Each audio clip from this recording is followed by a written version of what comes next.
చేష్టలు మీ సొంత. ములుగు జిల్లాలో కాంగ్రెస్ పార్టీకి వస్తున్న పెరుగుతున్న ప్రజాదరణను తట్టుకోలేక బీఆర్ఎస్ నేతలు తనపై తప్పుడు ప్రచారం చేస్తున్నారని మంత్రి సీతక్క ఆగ్రహం వ్యక్తం చేశారు.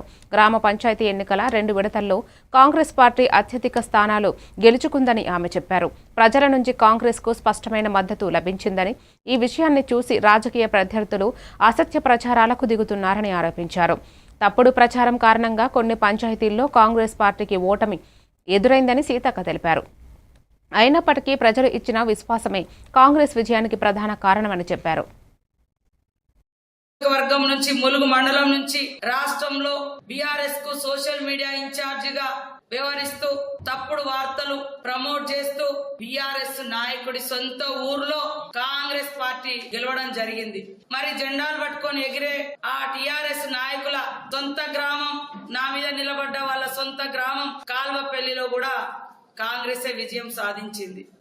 కానీ ఎంత తప్పుడు ప్రచారం చేస్తున్నారు. సమ్మక్క తల్లి జాతర కోసం అంటే రాళ్లను చూసి మొక్కుతారా, అది అని మాట్లాడుతుంది ఆ తల్లి మహబూబాద్ నుంచి. సహించలేక ఆ మాజీ మంత్రి గారు ఎక్కడ పడితే అక్కడ ఆమె నోరు బారేసుకుంటుంది. ఆమెకేందో నువ్వు చేసినావు జాతరలు, ఏం చేసినావో తెలుసు, ఏం అనుభవించినావో తెలుసు నీకు. కాబట్టి తప్పుడు ప్రచారం చేయడం మానుకు.